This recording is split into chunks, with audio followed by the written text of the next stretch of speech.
Welcome to the Floyd Memorial Library podcast, where we sit down with the people who give shape, texture, and voice to life on the North Fork of Long Island.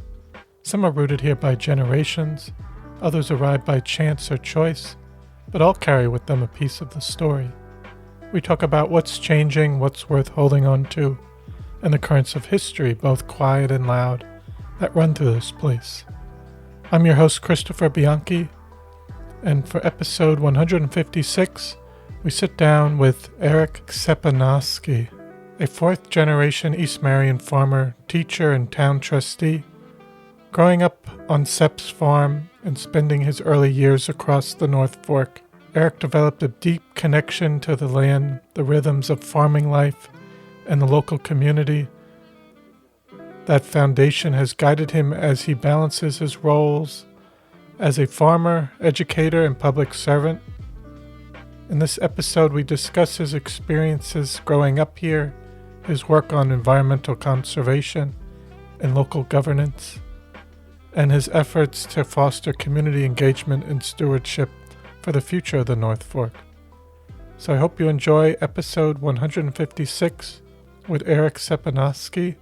This episode was recorded June 20th, 2025. Thank you so much for coming on the Floyd Memorial Library podcast today. I'm really looking forward to talking to you today. Well, thank you for having me on. I appreciate the invitation. Definitely. And just in the beginning, can you give a little background about yourself, where you were born and raised? Sure. Eric Sepenoski, fourth generation to the Sep family farm from East Marion, Orient. Was born here on Long Island in Port Jefferson Hospital and spent my childhood in Orient, living in a house with my great-grandmother. We shared the house, her on one half, me and my family on the other.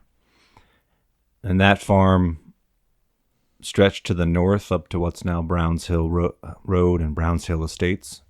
My family moved to East Marion on the farm there, Sep's farm, when I was young, in my 10 or 11 years old.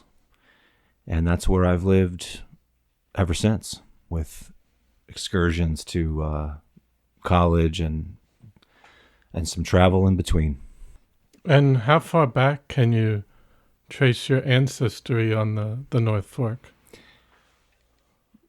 My mother's side, the Lieblines, I understand you've had my grandfather Bill Liebline on here, kept very detailed documents. In fact, one of the hobbies that my great-grandfather had was keeping a family tree, making journeys to graveyards to locate graves and ancestors, and he is able to trace our family back to the Civil War and before, on that side, on the Cottrell side. And my mother's immediate family and father's immediate family are from Austria, Germany on my mom's side, and my father's side, Poland, on the Białystok, which is one of those areas of the world that's been trampled in the crossroads of empires for thousands of years. So it's my understanding that they left around the the 19th century, late 19th century, to come here. And both of those sides of my family, one went into the marine business eventually, the Lieblines and Port of Egypt Marine. And my father's side, they were farmers. And at first they worked for other landowners, and eventually they purchased their own farm together. My grandmother is a Droskoski, and she grew up in Orient, and that's their family farm down there off Browns Hill Road and Main Road. And my grandfather on my father's side, he is from Southold, Southold Sepenoski's, and you can see the old home farm there if you go down Horton's Lane and see all the potato trucks sort of parked out in a long line in the field there. So when they came together, they purchased the farm in the 1960s in East Marion, and that's what became Sep's Farm there. And that's where my father raised us, and that's where I work now with my family. And my two boys, maybe fifth generation to be Long Islanders, and it was our choice, my wife and I, to raise them on the farm so they could have an experience of this place, this land, this culture, and the work that goes into growing food. Mm-hmm. And you mentioned Bill Lieblein, but did you get to meet any of your other grandparents? There's a lot of home video footage. I was little, so I was born in 1983, and I could, watch these videos of my great-great-grandfather, with us kids, or it's my great-grandfather. It was my grandfather's father, that's right, with us kids playing in the backyard. He spoke some English, spoke a lot of German, and then a whole cast of aunts and uncles, great aunts and uncles that were around when we were kids for barbecues. And I didn't get to know them very well. They didn't live long enough for me to have like a strong memory or even like conversations with them. Yes. My great grandmother on my father's side lived into her, I think she was 92. Mm-hmm. And I knew her very well because we shared the house. And as she got older and frail, I would be in charge of walking her home from my grandma's house, two doors down, in what we called Polish Row. So a series of houses of family members, all of us living, lot by lot by lot. There in Orient. Yes. So the house we grew up in was very old. It was, it still had Roman numerals notched into the beams in the basement from when they felled the trees, probably up in the North Woods, and skidded them down to the building site and built the house there. And a root cellar. The barns were out back, and it was a really interesting place to grow up because when the farming season ends, the scalloping and oystering and hunting seasons begin, and there was always a group of men around who were bringing those things in and cooking together. A lot of them were commercial fishermen, commercial baymen, and just those kinds of people passing in and out of the farmyard and the barns in the wintertime and through the summer too. Yes. Could you talk a little bit about your parents as well, what they did for work? My mom was a stay-at-home mom. She graduated from Greenport High School, I believe in 1982. She's an incredibly talented artist, and had she not had us kids, she probably would have gone on to a career in advertising or art and pursued those skills of hers. But she had us when she was young, and she stayed home and made sure that every single day we were out in the fields, on the beaches, in the woods playing, and sports, and learning how to be good boys and grow up to be decent neighbors and good men. My brother and I, my brother's 2 years younger than I am. He's an architect living in Boston now. So he and I grew up down there. My dad has always been on the farm. It was a period of his life where he went to Farmingdale for landscape design, landscape work, and had his own landscaping business for a while, and was moving in that direction until my grandfather and grandmother needed his help on the farm, even more than they already were asking for it. So he committed to the farm full time at one point, and then he's been farming ever since. His life, he started farming when he was, as soon as he could climb on a tractor, and just bearing an incredible amount of responsibility, because In my early memories, we were farming somewhere around 400 acres of farmland between Orient and Southold.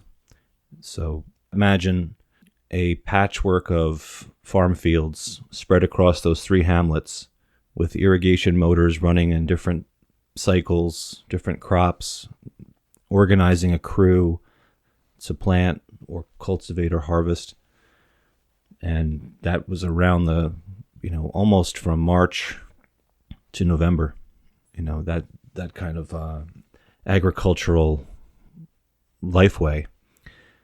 But he wasn't the only one. There were Terry and Latham's and lots of other farms.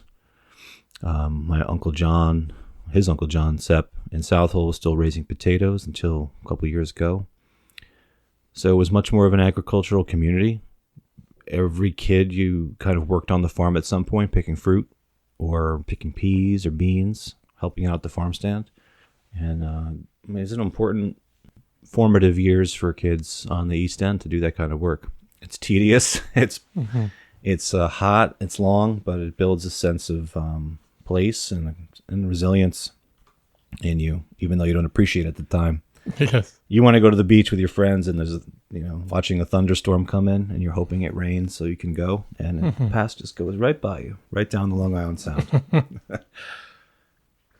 But and then for the farm, what was it mostly potatoes going further back for the Seps farm, or did it change over time?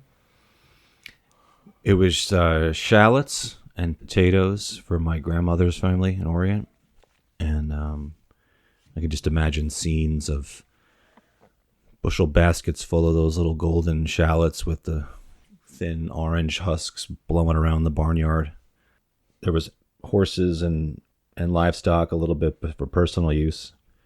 But for my father's side of the family, it was potatoes, like a lot of Polish families. That was the main crop for them until probably the 1970s, 60s or 70s, because what every farmer who did that will tell you is that there was a rot one year, and suddenly the Long Island potato was impossible to grow in monoculture. You had Colorado potato beetle, you had a rot in the barns, a blight that, as my father tells it, you went to the barn door one day and you saw juice coming out of the door. And when you opened it and started digging, you realized the entire barn was wasted. So at that point, loaded the trucks up with those potatoes, took them up the field and dumped them. And, like a lot of the families don't like to talk about it, but a lot of them lost their land. My grandfather had to remortgage the house to stay in farming. And they diversified. They went into greenhouse growing. So impatiens, zinnias, ferns, lilies for Easter. We basically had a garden center. We could buy mulch and wood chips and soil, flats of flower annuals and perennials. There were about 20 or more greenhouses in the East Marion property. And the 400 acres of peppers, cucumbers, onions, potatoes still, smaller.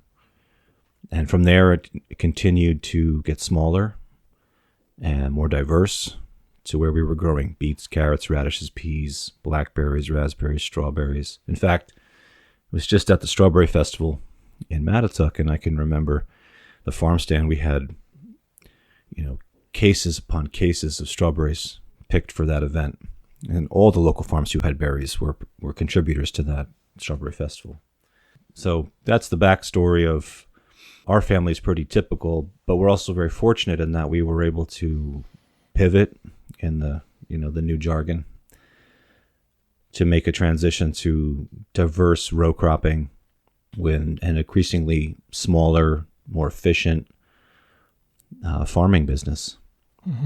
We were wholesaling a lot to Hunts Point Market as a kid. We had a truck that would get loaded every day, go up to Hunts Point. And we still did a lot of wholesale when I was in my teens. And now just a bit of wholesale. Okay. You know, mostly we're off the farm stand or small restaurant accounts. And then I was just curious, you mentioned some of the things you would do as a kid or a child growing up, working on the farm or going to the beach. And would you come into, I'm thinking more in middle school, high school, would you come into Greenport and hang out at that time? There were a couple ways to get to Greenport, yeah. Orient and East Marion were like their own worlds. Orient more so. Mm-hmm. You could go on your bike and disappear into Orient, into the woods, before the deer fencing, before all the development really set in. It was wild. It was wilderness. But there weren't as many deer back. Weren't as many deer. Mm-hmm. I think one of the ecological lessons that we've been learning the past decade or so is that development and suburbanization of the East End has created a niche for a larger deer population. I want to circle back to your question, but the deer are a big part of the farm. I mean, my grandfather would sleep in the barn. He'd wake up every hour. He'd take a ride in the fields and chase the deer out. And that was a major challenge until the state came in with a grant for funding for the fencing, which was a big change to the landscape and to the farming business. But that world of Orient, running around barefoot in the creeks and in the woods, on the Long Island Sound, we'd get to Greenport on our bikes, and had a whole series of trails we'd use to get there.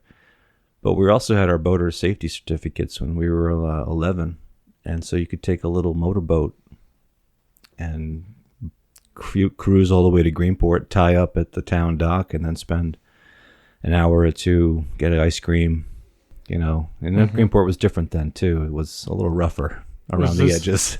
Was this in the 90s? Yeah. Yeah.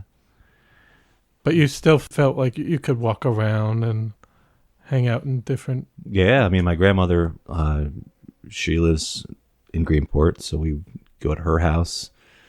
And then from there, we could go down to the arcade, which was just a 5 and dime. And you could wander the store. Preston's was endlessly interesting because there was all sorts of nautical stuff in there, old model ships. It was really a commercial fishing maritime town, and it since has transformed into a sort of a destination for restaurants, the arts. Yeah. But you went to Greenport High School? Mm-hmm. How was that experience? Well, the transition from Orient to Greenport is a really monumental one. Mm-hmm. So in Oyster Ponds, we'd be sitting in the classroom on a day like today. The front door is wide open, so the breeze is blowing through the building, and my friend's dog would find its way to the school and wander in and sit next to her at the desk. We were like 12 kids in our class, and going to Greenport in junior high was like we had lockers. There was 3 floors to the building. You had to transition between classes with multiple teachers. You had a whole new cohort of kids, some of whom we knew from sports and summertime. But it was a big change to go there. It was a great experience. I think public school is an amazing institution in this country, and a kid like me is fortunate enough to have great teachers who really some of them who had taught my parents. So that was its own set of challenges because they see you partly as your parents. But they also know kind of where you're coming from and what you're and how to support you. Yes. So did you gravitate towards any specific subject matter or that you were interested in at that time? Yeah, I love mathematics. Just love math and sciences. But as a lot of people who've gone through Greenport will tell you, there was a special teacher, Dr. Dennis Clare, his English literature teacher, who was just really special. And I can remember I was reading a novel that I wanted to read, and he comes over and he's like, "Just don't let anybody else see you reading it. They've got to finish this other one first." And he was also the guy. He and Mike Connolly. Mike Connolly was an English teacher too. My buddy Josh Finno, one of my really close friends growing up and still to this day, he was really into small engine repair. He loved motors and engines and stuff. Claire and Connolly gave him a huge tool set, like wrenches, and it was just such a big gift for him.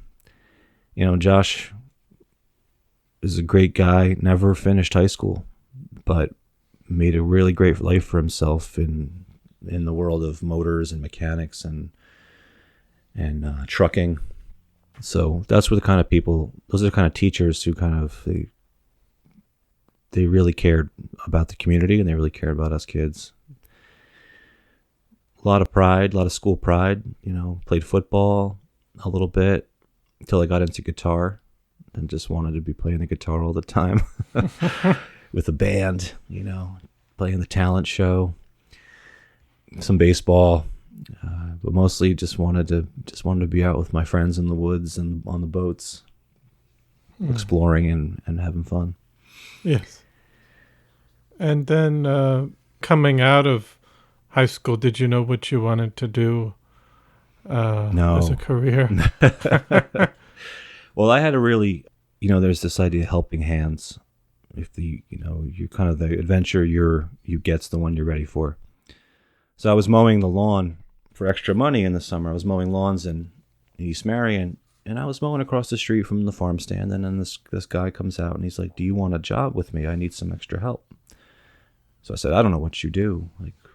So he took me in the barn in the back, and the door's open, and there's these gorgeous stained glass windows in each propped up on easels, framed out in these windows. And I was like, "What is this?" And he's like, "I restore stained glass windows.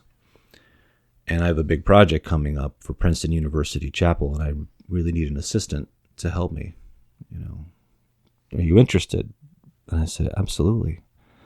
So I started working on these chapel windows, everything from photographing the windows in a light box, making crayon rubbings of them for archival purposes, dismantling them, re-leading them, puttying them, creating them, and sending them back. This is all under historic preservation. So, they might not want to know this, but like a person who was allowed to do that work needed to have like many, many years of apprenticeship to do that. But I was skilled enough to do it for the first time in my first year, probably because of all the stuff on the farm I'd had to fix and build and stuff like that. And so from there, one of my jobs was stained glass restoration.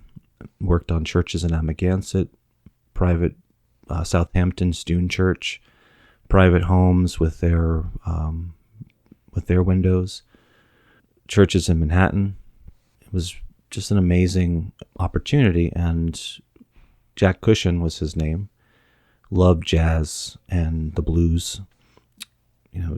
Grew up in Ohio and Dayton. Everyone worked for the cash register company, in Dayton, and he would hop on train cars to get into another city to go to a place that was selling blues records, way back when. So from them, him and his wife Terry just started putting books in my hands, poetry, history, filling out what worldliness and knowledge I couldn't quite tap into at Greenport. It was a loving environment, but in terms of sort of the embracing of a cosmopolitan worldliness, Jack was only high school educated, but Terry had gone to the Cooper Union. So took me to a guitar show in at the Met. Never seen anything like that. Just a really special chance. And from that was a kindling of my interest in poetry. And what poetry had done for me at that time in my life was put language to the kinds of experiences I was having on the farm. And farms are like, they're businesses, but they're also cultural touch points for the community. And you see all these different people and you learn about their lives, hardships, triumphs. You're in the cycle of the seasons. You're seeing birth and death and all of these major themes that are core to American literature and the American experience. All of those books that were handed to me gave voice to what I had intuited, but not yet really understood that someone else had seen this too and had written about it really well.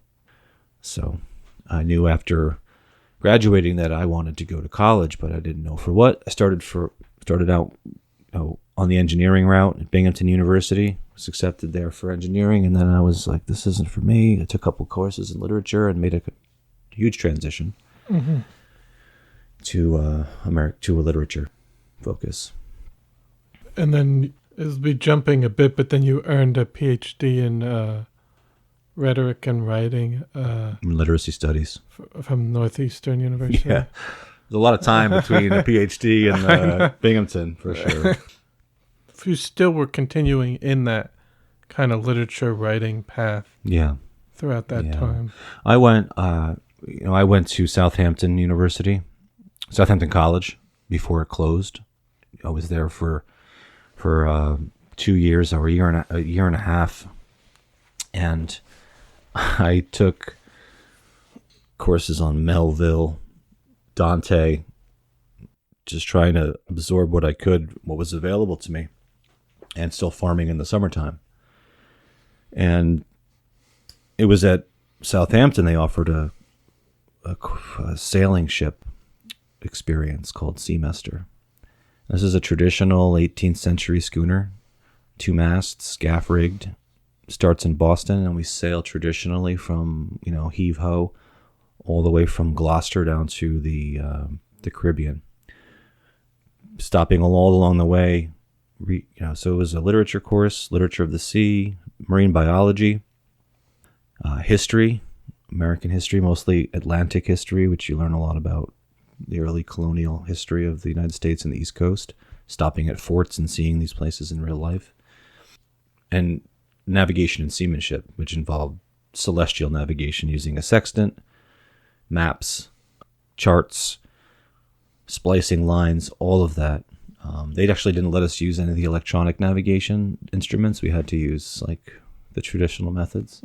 So I felt like I really paid some dues learning what it was like in the early, a Long Island history. We really connected to, we had this ship down here, the Regina Maris, when I was a kid. It just kind of hung out at the dock. The bilge pump was always on, but it's such a moment for me to see. As a kid, we were all like, that's a pirate ship, and then so to sail in college, it's where I met my wife, my future wife, on that ship, going to places like Haiti, seeing what real poverty looked like and environmental catastrophe, instability of politics there versus St. John's.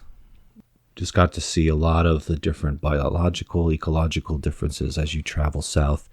Actually, one of the coolest things is to see, or literally feel the ship slow down when it hits the Gulf Stream, because that river of warmer water is moving at 3 knots sometimes, and the ship slows down. At nighttime, laying in your bunk below decks, suddenly you hear flapping on the deck. A flying fish had hit the sail and fall on the deck.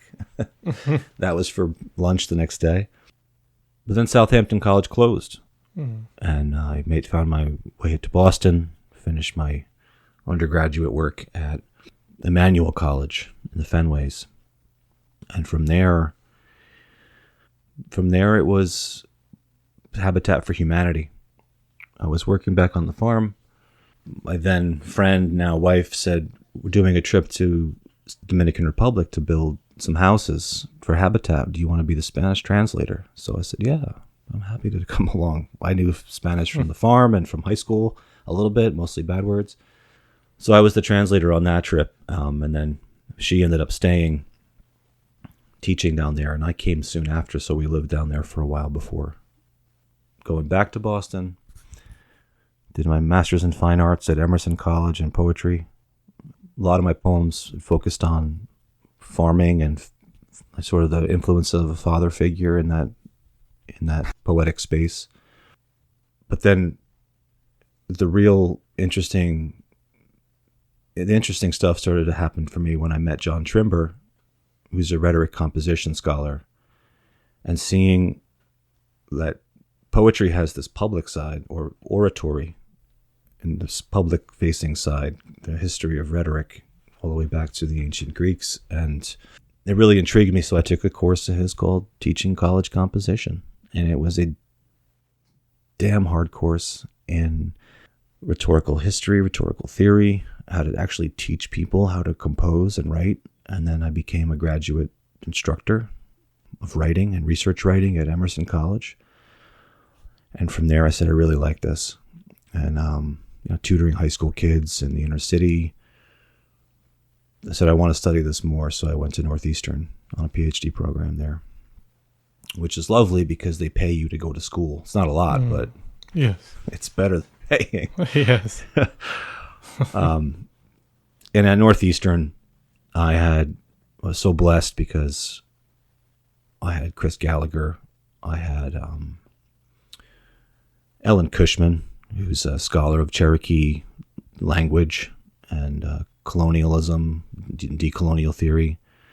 Amazing, compassionate, just really bright people. And they supported me in my PhD work. I wanted to do an ethnographic study of land claims on the North Fork or East End. Ended up being the North Fork specifically. And happy to get into that if you want. I don't know how much you want to know about that. Maybe touch on that a bit. Might be interesting. Well, some of my earliest memories are arguments about land. Mm-hmm. Kitchen table conversations about not just fertility of land and how to farm it, but who gets to farm it, who owns it, who gets to say what it means, what it's used for. Those are like early core memories of, complaints from neighbors about dust and the noise of irrigation motors.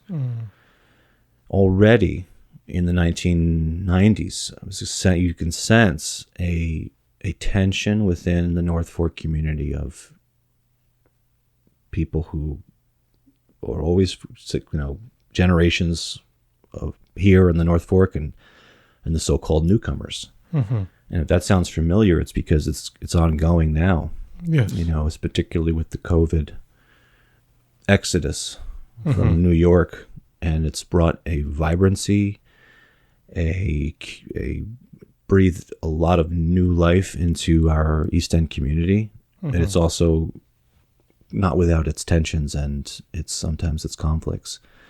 So those tensions were interesting to me, and I wanted to explore those. We talk about land claims in like the Western sense of going out and staking your claim for ownership. But I was interested in the rhetorical claims, the claims of connection, of whose claims matter more and why.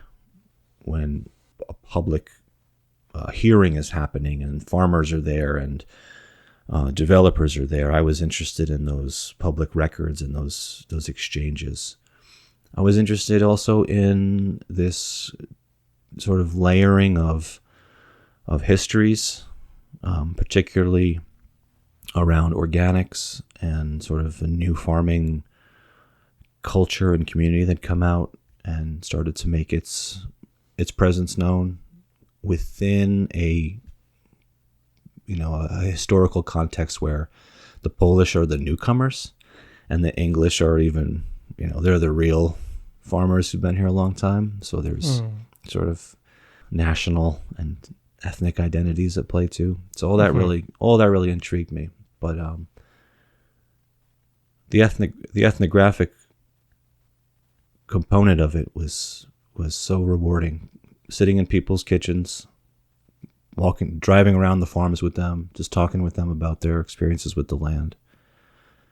I think I had special access because of who I was and how I grew up and the connections I had. But but in a university setting that, typically the ivory tower is about a very narrow sense, like a very narrow research question that's specific to a domain of study that very few people are ever going to experience unless you're in the academic world, unless you're in the conference circuit, where I was allowed to explore like really the public dimensions of rhetoric as I lived them, which I think was experimental, but also really meaningful for the people involved and for me, because it led to my work with the trustees and my connection to place. And were you always in, because some people, I feel like, well, it could be even in high school or college, they ready to leave the North Fork. Were you always feeling like you wanted to come back? There is a get off the farm, get an education mandate among a lot of the farmers, a lot of the families. That's the goal, right? I worked really hard. You shouldn't have to work this damn hard. You need to get a good education, get a good job. And I was foolish enough or brave enough or whatever you want to say about it to want to do both, to want to keep coming back and present in this community and use my gifts such as they were, to remain here and work here, but also to know that there's a lot more out there. And you've got to go experience it. Yes. I would one summer I was working at Penguin Books in Houston Street, an internship, and on the weekends my cousin and I would drive out and farm for the weekend. And there was such a contrast between a Brooks Brothers Navy Blazer and the farming, world that we were on the weekends. Yes. But now, just looking at what, in terms of today, you're a farmer, an educator, public servant. How do you manage all these responsibilities, and what drives you to stay engaged in each area? A lot of people talk about you have to learn how to compartmentalize, but I've never been good at that. I had to find a way that they were all connected. And I think that is through a sense of place, a sense of service. Teaching is leadership, especially at my grade level. I was teaching college writing and research courses at universities around the Boston area. And my transition to second grade at an independent school here on the East End was a huge transition for me. But then again, those children thrive by learning about this place, doing handling tools, building things in the classroom, working in the garden that we helped create on campus. And, every month I have to take off work at the school to go do field inspections for trustees and then leave school early to do my work sessions and public hearings. So I'm literally leaving kids who are learning like how to stack their numbers and, what a verb is, to go do the work of the town at trustees. And my curriculum is about systems and ecosystems. Ecology we're always talking about that in the classroom and studying that. We just did a boat trip on the Shinnecock Bay, did some seine hauling, and kids were just fascinated what was coming out of the water there. Fluke, crabs. I say, this is kind of what I do. You guys know I go away every month for my town job. This is what it's all about, is protecting things like this. And then service. My family is, as you know, my grandfather was a Navy submariner. Some of my family in Montana were state senators. The family, my grandfather and father were both involved in the fire department, but more importantly were the women in my family and just the generosity. Donating food all the time to people who need it. It's really CAST is something that's really still important to us, is donating to CAST and making sure that people, if we have abundance, they should have something to eat too, so their kids can be healthy and go to school. Mm-hmm. So I'll tell you, it's not easy. I have the good fortune of having roots here and land that we call home and can continue to farm. But for a lot of young people, the choice is really simple. You have to move away. Mm-hmm. And maybe someday you'll be able to get back, but it's getting harder and harder for a lot of people. And that's heartbreaking. Mm-hmm. So we keep it together by staying connected with each other. Mm-hmm. The work is the work. It's all hard. It's all worthwhile. You got to be grateful for that. This is the work you get to do. Mm-hmm. And what was the motivation for you to run for your first term for Southold Trustee? Honestly, it was an email that came through at a certain moment in my life. Hey, do you like being out in the marsh? Do you like being out on the water? If so, would you consider running for a Southold Town Trustee? Mm-hmm. And it turns out like that's a very small part of the job. Mm-hmm. You want to romanticize it, like you're out there with your waders on, trudging through the marsh and doing that. And yeah, there's some of that, but most of it is really administrative. So I responded to that email and then got more interested. And actually what it really hooked me, because I started to learn about the history of the trustees. And it's really a 17th century English patent where Governor Andros had administered underwater lands to the freeholders of the colonial America, and it was essential to the colonist survival. I think 1676 or something like that. They grazed their animals on the salt marshes. They harvested shellfish. They trapped fish. They hunted, and it was really that allowed the colonial experiment to succeed. And then following the American Revolution, New York State and its formation took the underwater lands and gave them to the Southolders. So it's a long history of connection to land, obviously land claims again. Back to my PhD work, it was starting to really intrigue me. So when I ran, I went way in. I attended meetings. I read minutes going back to the 1980s and listening to what the kinds of conversations that were happening there. Mm-hmm. Talked to every trustee I could that would talk to me that was alive, and most of them said yes. Some of them I couldn't find. Mm-hmm. And then, of course, talking to all the townspeople as a campaigner, which was just a joy, getting to talk to people that ordinarily you would never get to speak. I mean, I think everyone should have the experience of running for office at some point, because it really clarifies for you public service. Because you transform yourself from this is me and this is who I am and this is what I want and my family and all my things to this is bigger than me. Mm-hmm. And in the midst of all that, having kids certainly shakes things up. Yes. You got my two boys. And just looking back at your first term, what accomplishments are you most proud of, or even lessons you've learned so far? First and most important thing is that you are only as strong as your board. I work with 4 just really incredible public servants and the trustees. Each of us brings our own unique set of experiences and expertise. You have to be rowing in the same direction, because at this time in our town's history, the pressures on our sensitive environment are significant. There is a pressure of development, and also from environmental sources.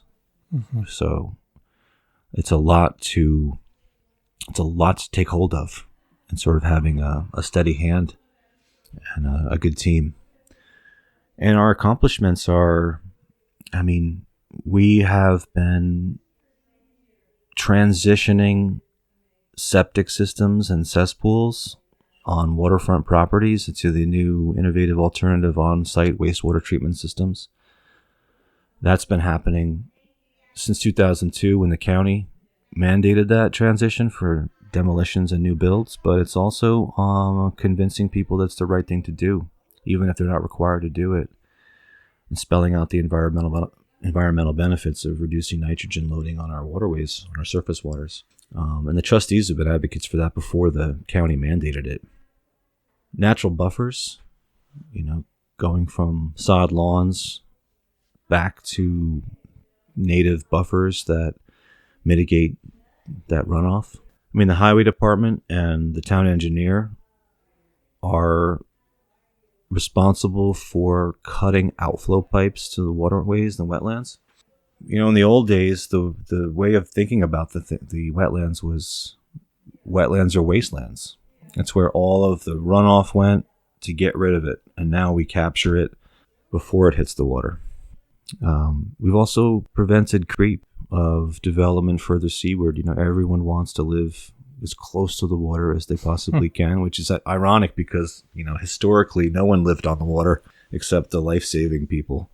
Because, the storms and the energy of those storms and winds are so powerful that houses were swept away. So having people be a respectful distance from that has been important. Yes. And our pump out boat, small program, but it's also pretty important, like getting that staffed and out on the waters every weekend so that people can, pump out their boats and not pump into the waterways. Those are some of the things we've done.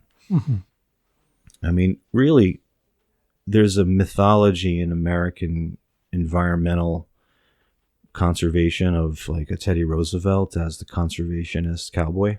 The individual, the Rough Rider, and we have John Muir, we have Henry David Thoreau, we have Rachel Carson. There's so many important figures in American conservation, but on the municipal level of our township, it's about coordinating with other agencies, other boards to understand what our challenges are, find solutions to them, and implement them in a timely way. And that's no small thing. It's dull at times, but it's so important. Yes. Peconic Estuary Partnership, Conservation Advisory Council, DEC, State Department. There's so many players, the Army Corps of Engineers, et cetera, et cetera. Yes. Also, I think you've touched on it, but even the water quality and environmental conservation are continuing to be key issues. Were there any other initiatives you've supported or you propose to address these concerns? Well, first, I think people in our township sort of think about this in a larger perspective. The way that development patterns have unfolded on the North Fork, starting with our planning departments,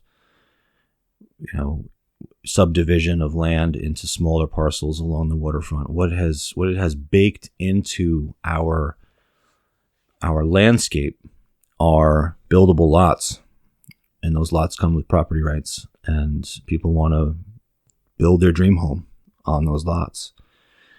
And for the past 50 years, those lots have had traditional septic systems on them, and they are slowly leaching nitrogen into our waterways, and that is going to take time to correct.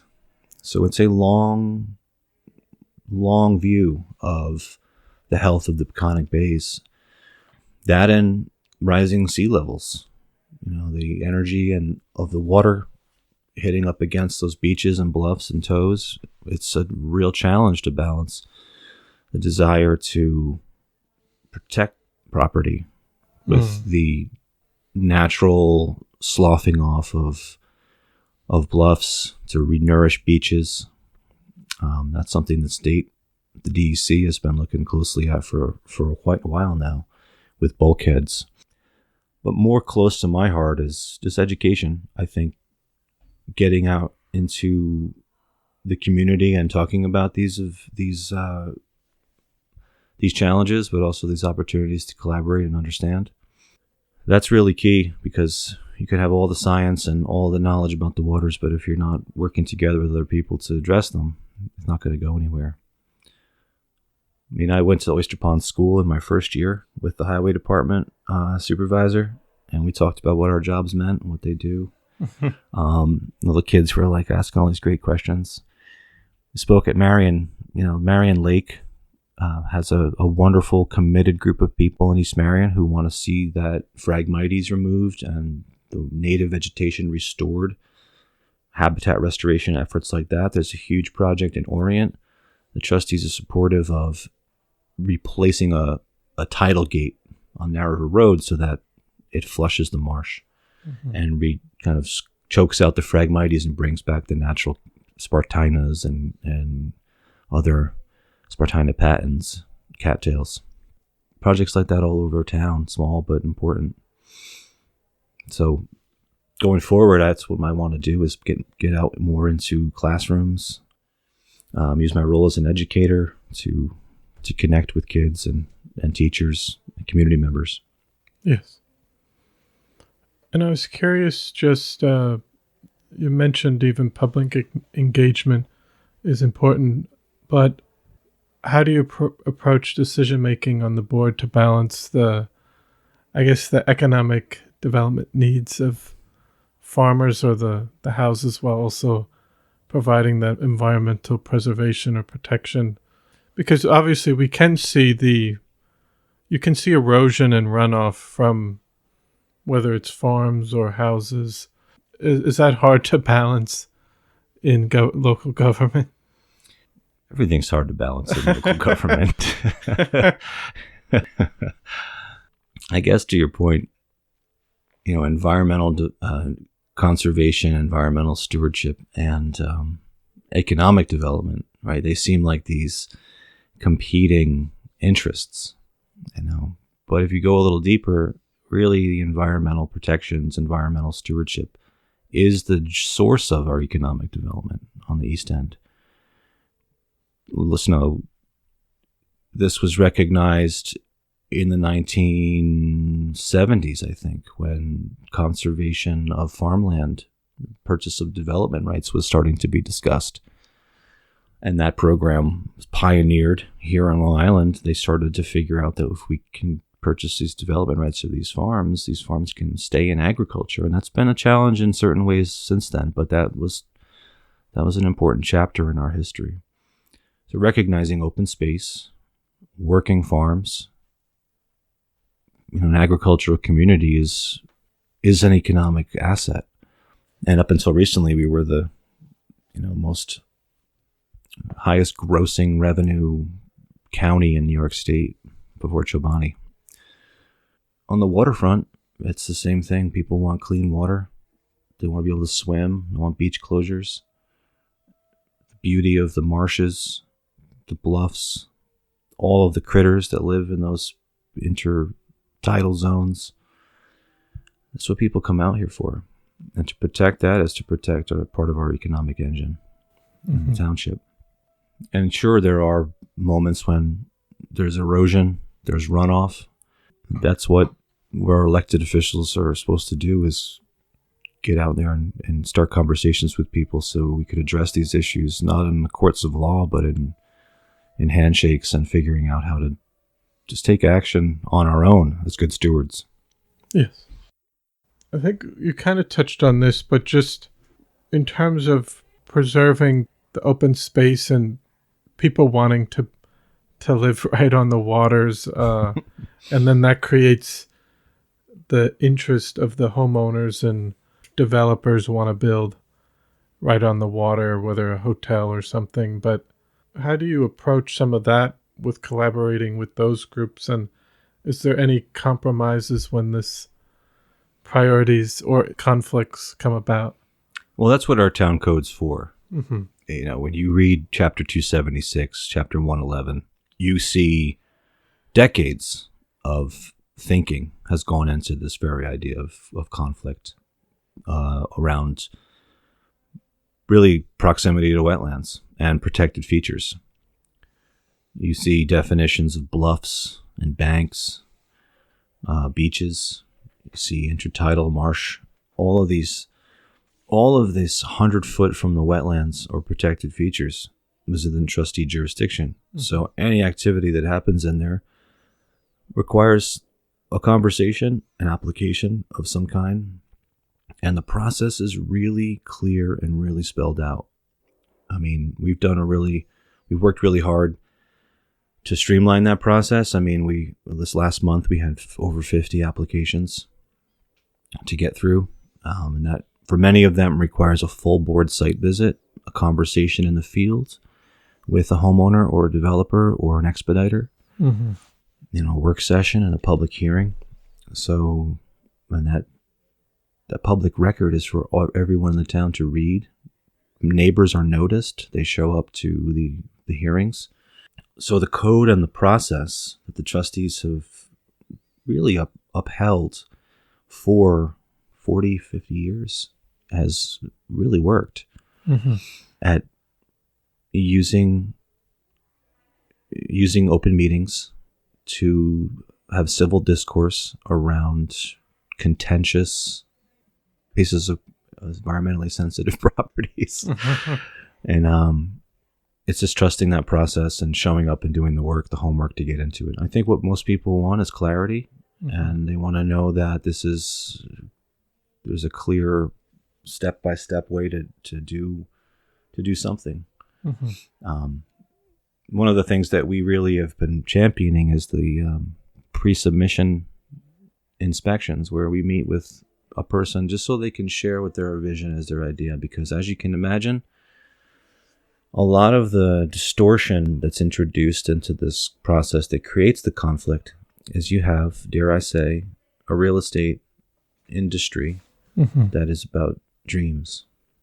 And a homeowner can often come to a property owner is coming without any understanding of the Andros patent, without any understanding of environmentally sensitive areas.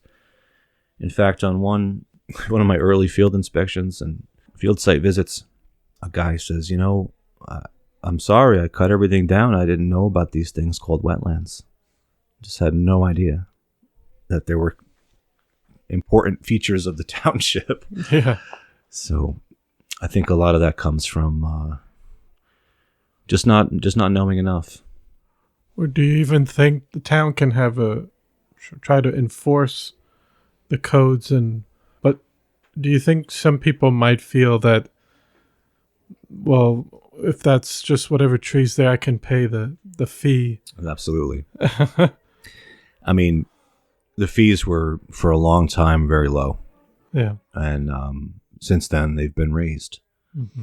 It's still not going to replace that 120-year-old oak tree that someone had cut down in an afternoon just so they could, not have leaves in their pool. But it can compel someone to replant and take a step towards stewardship on that property that they might not otherwise have had. Yes. And then you mentioned in the future getting more people involved and even education in the community. How do you encourage civic participation among residents, especially the younger generation? The younger generation cares a lot about the environment. My son, for example, is 9. He's like, he sees a tree cut down and he's like, how come they did that? I think there's a whole generation of kids now. There's my boy now. There's a whole generation of kids now who is experiencing what I think the Sobel called nature deficit disorder. And people who live out here have chosen to come out here because nature is so everywhere. So getting them interested isn't hard.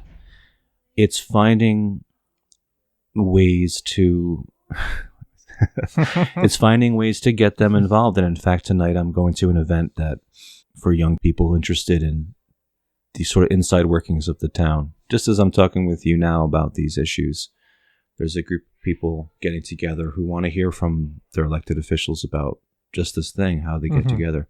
I think some of it's about political organizing. And I don't say partisanship organizing, but just genuine politics is about working together to find solutions and not divide. I think that's our way of organizing people so they can be informed. Yes. We had an important meeting at the town rec center around the new pipeline that's being proposed by Suffolk County Water Authority. And that was so well attended, and the questions were so thoughtful. And there was a mix of ages there, people who were, farmers, young, starting out, and people who were obviously senior citizens. So we live in a really remarkable place. There's a lot of people who are engaged. I think social media is one way to do it, but it's not necessarily sustainable unless you actually get people together in person. Yes. And then I was just thinking in terms of your farm, Sep's farm.